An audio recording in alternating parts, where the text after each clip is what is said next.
Prince Brolin stood with his multifaceted eyes staring expectantly at two large view screens directly in front of him.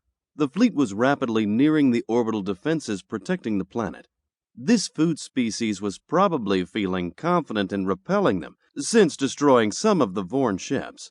They were about to learn not all the Vorn's most deadly and destructive weapons had been revealed. "We're in weapons range," Military Commander Mardok said. "All ships, fire black antimatter energy beams. Destroy the orbital defenses first, and then the defending battle cruisers. The planet they defend is a food world, and our queens and our warriors need the nourishment it will provide." Prince Brolin nodded his approval. Mardok was a fine military commander. That was one of the reasons Brolin had chosen him for that role on board the Reaper. From the black ships, energy beams flashed out to strike the protective screens of the orbital defense platforms and the command and control station. The beams were black and ominous and reeked of deadly power. As the beams struck the platforms, their energy screens suddenly flared as their power was drained. And then the beams penetrated. In massive explosions, the large orbital defense platforms began to blow up. Captain Ladium felt the command and control station rock violently as several of the black beams penetrated the station's energy shield. Alarms sounded and red lights flashed. On the damage control console, red lights glowed. On several view screens, he saw defense platforms exploding in massive releases of energy, sending debris careening across space. "Order all platforms to fire the remaining black matter missiles," he ordered. "Follow up with antimatter missiles in auto mode." Ladium wanted every remaining missile fired as rapidly as possible, while they still had the firepower to damage the Black Fleet. He was devastated to see how powerful this new beam weapon of the enemy was.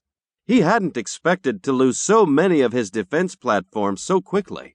Without the defense platforms, the Vist homeworld was doomed.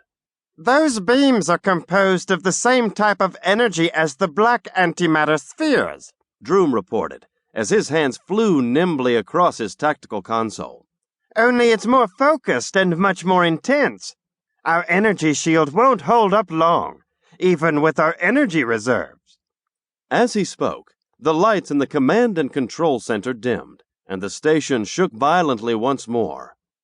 In the distance came the sound of tearing metal. "We have numerous compartments open to space," reported Leela Graft, the damage control officer. "We're losing life support in parts of the station. Firing missiles in auto mode," reported Droom. "Force beams and all energy projectors operating at full power. We have enough energy for 3 minutes of operation." Captain Ladium considered his command crew. All of them knew they were not getting out of this alive. Their duty was to defend the Vist from harm.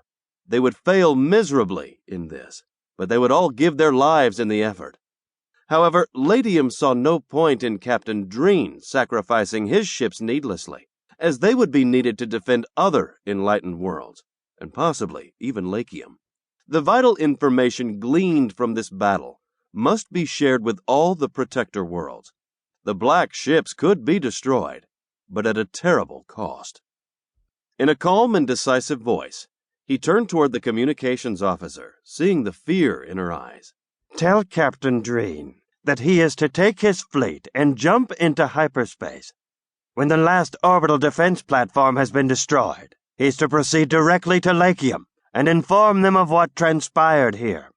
Perhaps what we learned today will allow other enlightened worlds to survive." The command and control center grew quiet as the Lakium officers realized there would be no escape for them. In space, the intensity of the battle increased tenfold as the besieged orbital defense platforms fired their missiles in sprint mode. Each station in range targeted just a single black ship. Even as the platforms died in titanic explosions of pure energy, a few black ships met their deaths as well. Dark matter hyperspace missiles slammed into energy shields, followed by weaker antimatter ones.